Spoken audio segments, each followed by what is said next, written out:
Hey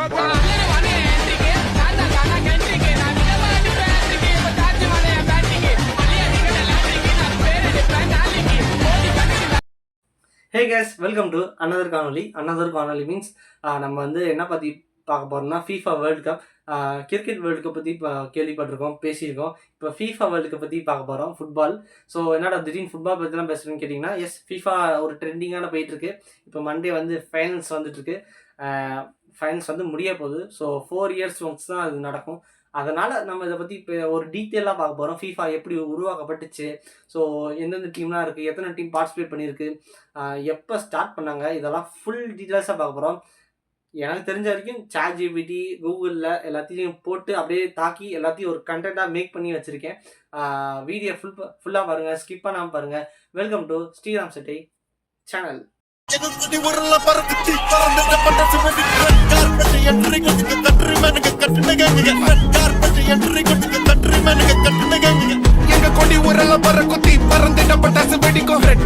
okay, இப்போ வந்து FIFAவோட ஃபுல் ஃபார்ம் பார்க்கலாம். FIFA full form means federation international de football association. இது வந்து உலகம் முழுக்க மேனேஜ் பண்ணுற இந்த ஃபுட்பால் மேனேஜ் பண்ணுற ஒரு ஆர்கனைசேஷன். அண்ட் இது வந்து 1904 தொடங்கப்பட்டுச்சு. 200+ கண்ட்ரிஸ் வந்து இந்த ஃபுட்பால் மெம்பர்ஸில் இருக்காங்க, அப்படி தான் கேள்விப்பட்டேன்.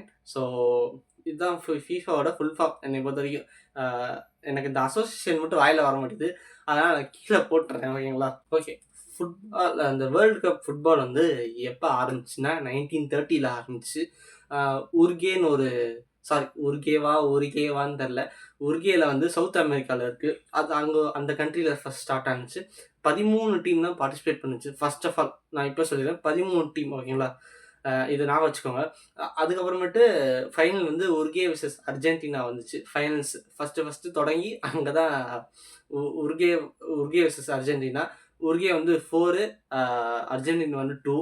தோத்துட்டாங்க அர்ஜென்டினா அந்த டயத்தில். அண்ட் இது ரொம்ப 4 இயர்ஸ்க்கு ஒன்ஸ் நடக்கும். எப்படி நம்ம கிரிக்கெட் வேர்ல்டு கப் 5 இயர்ஸ்க்கு ஒன்ஸ் நடக்குமா, அந்த மாதிரி தான் ஃபுட்பால் 4 இயர்ஸ் ஒன்று நடக்கும். ஸோ அதுக்கப்புறம் என்ன ஆச்சுன்னா 1942 1946 நடத்த முடியல because of world war. And 1950 தான் ரீஸ்டார்ட் பண்ணாங்க. எங்கே இருந்துன்னா பிரேசில்லேருந்து ஸ்டார்ட் பண்ணாங்க இந்த வேர்ல்டு கப். அதுக்கப்புறம் 4 இயர்ஸ் ஒன்ஸ்க்கு ரிப்பீட்டடாக நடந்துகிட்டே தான் இருந்துச்சு. ஏன் இந்த FIFA வேர்ல்டு கப் வந்து 4 இயர்ஸ்க்கு ஒன்ஸ் நடத்துகிறாங்கன்னா, குவாலிஃபிகேஷன், ட்ராவல், செக்யூரிட்டி, அப்புறமேட்டு ப்ரிப்பரேஷன், அப்புறம் அந்த குவாலிஃபை பண்ணுறது உள்ளே வருவாங்களா, அது ஒன்று இருக்குது. இந்த மாதிரி ஏகப்பட்ட விஷயங்கள் இருக்குது. அண்ட் அதனால தான் 4 இயர்ஸ்க்கு ஒன்ஸ் நடத்துகிறாங்க. அதனால தான் பிளேயர்ஸ்க்கு இது ட்ரீம் மேட்சாகவே இருக்குது. எல்லா மேட்சும் ஒரு மேட்சும் நம்ம இப்போ சாதிக்கணும் அப்படின்னு ஒரு இதில் இருக்காங்க. ஸோ அதனால தான் இது 4 இயர்ஸ்க்கு ஒன்ஸ் நடத்துகிறாங்க. அண்ட் பிளேயர்ஸ்க்கும் இது திருப்பி சொல்கிறேன், இது ரொம்ப முக்கியமான இம்பார்ட்டண்டான மேட்ச் FIFA வேர்ல்டு கப்பை பொறுத்த வரைக்கும் அவங்களுக்கு. ஸோ ஓகே, குவாலிஃபிகேஷன்னா எப்படி இருக்கும்? குவாலிஃபிகேஷன் வந்து எல்லா டீமாலையும் டேரெக்டாலாம் பார்ட்டிசிபேட் பண்ண முடியாது. கான்டினென்டல் வைஸாக பிரிப்பாங்க. South America, north America, Europe, ஏஷியான்னு இப்படி பிரித்து அதில் யார் குவாலிஃபை ஆகிறாங்களோ அடுத்த FIFA வேர்ல்டு கப்புக்கு பார்ட்டிசிபேட் பண்ணுவாங்க. 200+ கண்ட்ரிஸ் இருக்குது, எல்லாத்தையாலாம் பார்க்க முடியாது. அதனால இந்த 4 இயர்ஸ் ஒன்ஸ்க்கு இதுவும் ஒரு ரீசன். அந்த 4 இயர்ஸ் ஒன்ஸ் நடத்துது, இதுவும் ஒரு ரீசன். ஸோ அங்கெல்லாம் யார் குவாலிஃபை ஆகிறாங்களோ FIFA வேர்ல்டு கப்லேருந்து செலக்ட் ஆவாங்க. ஓகே, இப்போ வந்து டீம் எவ்வளோ இருக்காங்க? இப்போ நான் முன்னாடி சொன்னேன் 1930 வந்து 13 டீம், 2022 வந்து 32 டீம்ஸ், அது 32 டீம். இப்போ 2026 48 டீம் இருக்குது. எப்படி 48? 4 டீம் அதிகம், டீமெல்லாம் அதிகமாக போகுது. அதனால் ஃபேன்ஸுக்கும் நல்ல ஒரு என்டர்டெயின்மெண்ட்டாக இருக்குது. இன்னும் நிறைய மேட்ச் நடக்குது. ஸோ அதனால் இந்த மாதிரிலாம் இப்போ டீம் இன்க்ரீஸ் ஆகிட்டே இருக்குது. நம்ம இந்தியன் டீமும் வரணும்னு ஆசைப்பட்றோம். இந்தியா பற்றி பேசுவோம். ஸோ அதான் டீம் எவ்வளோன்னு புரிஞ்சுக்கிட்டீங்களா? நான் எப்போ சொன்னேன் 1930 13, 2026 48. எங்கே போகுதுன்னே தெரில. ஸோ இதுக்கு மேலே வந்துச்சுன்னா மேட்ச் அதிகமாக தான் இருக்கும். பார்க்கலாம் என்ன நடக்குது அடுத்த வேர்ல்டு கப்பில். ஓகே, இப்போ 2026 வேர்ல்டு கப்பில் என்ன நடந்துட்டுருக்கு? ஸோ எல்லாமே முடிஞ்சிச்சு. செமிஃபைனல்ஸ் முடிஞ்சிச்சு. Argentina versus Spain. எனக்கு 2 பேர்த்தில் யார் ஜெயிக்கணும்னு ஆசைன்னு கேட்டிங்கன்னா, எனக்கு 2 பேர் ஜெயிக்கணும். பிகாஸ் ஸ்பெயின் வந்து ஒரு அந்த ஃபிளாக் கண்ட்ரி இருக்குல்ல, டிவிகே ஃபிளாக் கண்ட்ரியோட ஒப்பிடுறாங்க. "பாத்தியா டிவிகே ஜெயிச்சுட்டாங்க. அதாவது ஸ்பெயின் ஜெயிப்பாங்க." அப்படி ஒரு கனெக்ஷன் பண்ணிட்டு இருக்காய்ங்க. இந்த பக்கம் அர்ஜென்டினா இருக்கு. முன்னாள் சாம்பியன்ஷிப் ஜெயிச்சவய்ங்க அவங்களும். ஸோ சும்மா கதிகலங்க போகுது. மண்டே வர மண்டே 12:30க்கு அதுவும் மிட் நைட்ல வச்சிருக்காங்க. இது எந்த கண்ட்ரி ஹோஸ்ட் பண்றான்னா, மெக்சிகோ, யுஎஸ்ஏ, கனடா. ஸோ இந்த 3 கண்ட்ரி தான் இந்த 2026 அவங்க ஹோஸ்ட் பண்றாங்க. நமக்கு அதனால என்ன பிரச்சனை தெரியுமா? இந்தியால 12 மிட் நைட்ல வைக்கிறாய்ங்க. நம்மளுக்கும் பார்க்கறதுக்கு தெம்பு இல்ல. அதையும் தாண்டி நெறைய பேர் பார்க்குறாங்க. இப்ப வேலைக்கு போறவங்க, காலேஜ் ஸ்டூடண்ட்ஸ்லாம் என்ன பண்றது சொல்லுங்க? அங்க டைமிங் மாறுறதுனால நம்ம நைட் தான் பார்க்குற நெலம. இப்ப கிரிக்கெட்ட கூட எடுத்துக்குவோம். India versus England. அதுவும் நைட் தான் போயிட்டுருக்கு. அதாவது ஈவினிங் ஸ்டார்ட் ஆகுது. மிட் நைட் தான் முடியுது. ஸோ அதனால நம்மளால அவ்வளோ சீக்கிரம் பார்க்க முடியல. பட் ஃபைனல்ஸ் கண்டிப்பா பார்ப்போம். பார்த்துட்டு என்னன்னு பேசுவோம். அண்ட் அவ்வளோதான். இது வந்து அதான் 48 டீமு, 104 மேட்ச் நடக்குது. அண்ட் ஐ திங்க் 12 குரூப் 12 குரூப்பா பிரிச்சிருக்காங்கன்னு நெனைக்கிறேன். ஒரு இடத்துல 4 பேர் நெனைக்கிறேன்.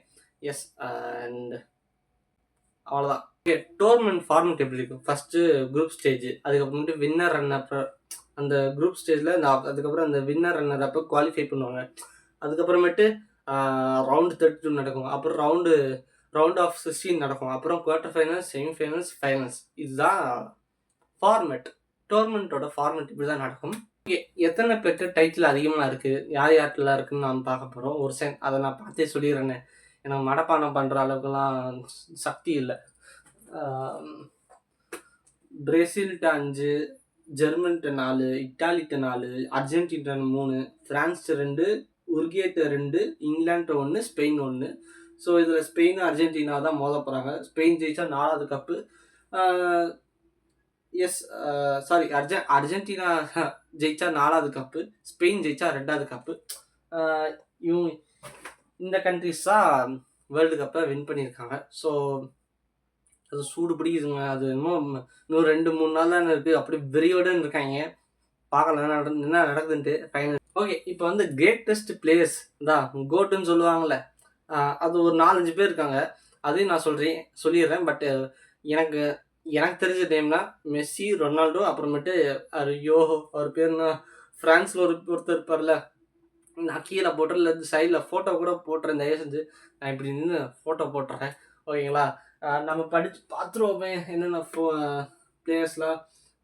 பிலி, பள்ளியா அப்படின்னு நினச்சிக்காதீங்க. பிலி, அப்புறம் மரடோனா, சிடான், அப்புறம் ரொனால்டோ, நசாரியோ, அப்புறம் மிருசோல்வா கலோஸு, அப்புறம் ரொனால்டோ, மெஸ்ஸி. இவங்கெல்லாம் வேர்ல்டு கப்போட லெஜெண்டரி பிளேயர்ஸ். இதில் வந்து போன 2022 வேர்ல்டு கப்பில் தான் மெஸ்ஸி வந்து ஜெயிச்சு கொடுத்தாரு. ஸோ அது ஒரு எமோஷனல் மூமெண்ட் ஆச்சு. இந்த பேர்லாம் சொன்னேன்ல, தப்பு சொன்னேன்னு வச்சுக்கோங்க, வாயில் வரல. அதனால் நான் கீழே போட்டுறேன். தயவு செஞ்சு மன்னிச்சுக்கோங்க. ஓகேங்களா? ஓகே. வேர்ல்டு கப்போட இந்த ட்ராஃபி இருக்குல்ல, ரியல் கோல்டாங்கிட்டையும் yes real gold 18 carat, 36 centimetre height வந்து 36 சென்டிமீட்டரு, வெயிட் வந்து 6 கிலோ. அதை எடுத்துகிட்டு போவீங்கன்னு கேட்டிங்கன்னா கண்டிப்பாக முடியாது. அதுக்கு பதிலாக வேற ஒன்று கொடுத்துட்டு ஊர்வலமாக போவாங்கல்ல, கப் அடிச்சு நாங்கள் ஜெயிச்சிட்டோன்ட்டு இந்த கிரிக்கெட்டில் வர மாதிரி, அதே மாதிரி தான் இங்கேயும். So S. அண்டு என்ன சொல்கிறது, கப்பு மட்டும் பெருசு இல்லை, அமௌண்ட்டு ஹெவியாக இருக்கும். 2022 வந்து 440 மில்லியன், அதாவது 320 to 340 க்ரோஸ்ன்னு நினைக்கிறேன். இருங்க பார்த்துட்றேன். இந்தியா அப்ராக்சிமேட்லி ரஃபாக 350 க்ரோர்ஸு. செகண்ட் ப்ரைஸ்க்கு 30 மில்லியன், தேர்டு ப்ரைஸ்க்கு 27 மில்லியன், ஃபோர்த்து ப்ரைஸ்க்கு 25 மில்லியன். ஸோ ரன்னர் அப் வந்து ஃப்ரான்ஸு, தேர்ட் ப்ளேஸ் கொரேஷியா, அப்புறம் ஃபோர்த் ப்ளேஸ் மொராக்கோ. 2022ல் 42 மில்லியன் மீன்ஸ் 350 க்ரோர்ஸா அப்பே செட்டில். ரன்னர் அப் 30 மில்லியனா, அது குறைச்சிங்கன்னா ஒரு 300, ஒரு 290 அந்த ரவுண்டில் வருமா? அவ்வளோதான், லைஃப் செட்டில். நம்ம ஃபஸ்ட் ப்ரைஸ் அடிக்கணும்னு தேவையில்லை. So yes. குரூப் ஸ்டேஜில் எக்ஸிட் ஆன டீம்ஸ்க்கும் ப்ரைஸ் மணிலாம் இருக்குது. அது எவ்வளோன்னு தெரில. ஸோ நான் ஷார்ட்ஸில் போடுறேன். ஓகேங்களா? ஓகே. இப்போ நம்ம வந்து ஃபுட்பாலோட பிக்கஸ்ட் அப்செட்ஸை பார்க்கலாம். அப்செட்ஸ் மீன்ஸ் 2002 சவுத் கொரியா வந்து செமிஃபைனல்ஸ் வந்து தோற்று போயிருக்காங்க. அப்புறம் 2014 ஜெர்மனி வந்து 7 கோலு, பிரேசில் வந்து 1 கோலு. 2022 யாராலையும் நம்ப முடியல, சவுதி அரேபியா வந்து ஒரு அர்ஜென்டினா டீமை தோக்கடிச்சிருக்காங்க. அந்த சவுதி அரேபியா இருக்குல்ல, அந்த கண்ட்ரியில் உள்ள அந்த மன்னர் இருக்காருல்ல, அதாங்க இங்கே பிரசிடெண்ட்டாக, அங்கே எப்படி மன்னர் தானே. ஸோ அவங்க என்ன செஞ்சுருக்காருன்னா, சவுதி அரேபியாவில் உள்ள எல்லா பிளேயர்ஸ்க்கும் ஒரு ரோல்ஸ் ராய்ஸ் கொடுத்தாங்க, நான் கேள்விப்பட்டேன். அதான் இதான் ஸ்போர்ட்ஸோட பியூட்டின்றது. ஜெயிண்ட் எவ்வளோ பெரிய டீமாக இருந்தாலும் தோக்கடிக்க முடியும்னு சொல்லுவாங்க. அதெல்லாம் ஈஸியாக தோக்கடிக்கலாம். அதெல்லாம் டேலண்ட்டுன்னு இருந்தால் ஈஸியாக தோக்கடிக்கலாம். ஓகேங்களா? ஸோ இதெல்லாம் ஒரு பிக்கஸ்ட் அப்செட்ஸ்ன்னு தான் சொல்லுவாங்க. ஆனால் 2022 ரொம்ப ஒரு மன உளைச்சலுக்கு ஆளாயிட்டாங்க. ஃபஸ்ட்டு மேட்ச் அர்ஜென்டினாவுக்கு வேறு தோற்றதுக்கப்புறம் வரமாட்டாங்க, ஜெயிக்க மாட்டாங்க, இப்படி தான் சொல்லியிருந்தாங்க. கடைசியாக ஜெயிச்சிட்டாங்க அப்பயும். ஸோ அவ்வளோதான். ஓகே, இப்போ வந்து இந்தியா டீமே குவாலிஃபை ஆக மாட்டாங்க. இந்தியா டீம் நல்ல டீம் தான், இம்ப்ரூவ் ஆகிட்டு தான் இருக்குது. பட் ஆனால் மற்ற கண்ட்ரீஸோட கம்பேர் பண்ணும்போது இன்ஃப்ராஸ்ட்ரக்சரு, லீக் குவாலிட்டி, அதுக்கப்புறமேட்டு யூத் டெவலப்மெண்ட், அதெல்லாம் இன்னும் கொஞ்சம் இம்ப்ரூவ் பண்ணலாம். டேலண்ட்லாம் இருக்குது. இங்கே நிறைய பிளேயர்ஸ்லாம் செம்மையாக விளாடுவாங்க.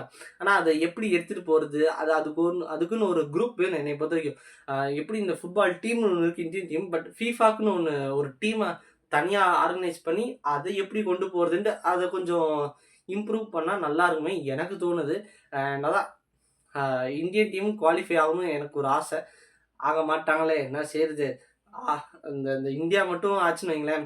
இப்போ தமிழ்நாடு, கேரளா, கர்நாடகா எல்லா ஸ்டேட்லேயும் இந்த அர்ஜென்டினாவுக்கு ஒரு ஃபேன்ஸ் இருக்காங்க, போர்ச்சுகலுக்கு ஒரு ஃபேன்ஸ் இருக்காங்க, எல்லா டீமுக்கும் ஒரு ஃபேன்ஸ் இருக்காங்க. பட் இந்தியாவுக்கு இருக்காங்க, பட் கொஞ்சம் பேர் தான் இருக்காங்க. குவாலிஃபை ஆனால் இன்னும் நல்லாயிருக்கும். பார்க்கலாம், அதை வர ஃப்யூச்சர்லையாச்சும் குவாலிஃபை ஆவாங்கன்னு நான் நம்புகிறேன். நீங்களும் ப்ரே பண்ணிக்கோங்க. நானும் இந்த வருஷமாச்சும் வருவாங்களா, வரல. அதான் இன்னும் கொஞ்சம் இம்ப்ரூவ் பண்ணணும், அவ்வளோதான். மற்றபடி எதுவுமே இல்லை. நான் எதுவும் ஃபுட்பால் பிளேயரோ இல்லை ஏதோ ஃபுட்பால் ஞானியோலாம் இல்லை. எனக்கு தெரிஞ்ச வரைக்கும் நான் சொல்கிறேன், மற்றபடி எதுவும். ஓகே மக்களே, ஃபைனலாக கன்க்ளூஷன் வந்துட்டோம். அண்டு தான், உங்களுக்கு பிடிச்ச டீம் யார், உங்களுக்கு பிடிச்ச பிளேயர்ஸ் யார், இந்த ஃபைனல்ஸ்க்கு யார் சப்போர்ட் பண்ண போகிறீங்க, கமெண்டில் சொல்லுங்கள். அண்ட் அதான் இன்னொரு முக்கியமான விஷயம், ஏதாவது தப்பாக பேசியிருந்தா நான் திருத்திக்கிறேன், அந்த எடிட் பண்ணி கிளிப்பை தூக்கிடுறேன். ஸோ வீடியோ பிடிச்சிருந்தா லைக் பண்ணுங்கள், கமெண்ட் பண்ணுங்கள், சப்ஸ்கிரைப் பண்ணுங்கள், மறக்காமல் ஷேர் பண்ணிடுங்க. இன்னும் மறக்காமல் பெல் பட்டன் கிளிக் பண்ணிடுங்க. அடுத்த வீடியோவில் பார்க்கலாம். இது உங்கள் ஸ்ரீராம் சேட்டை. Tata, bye bye.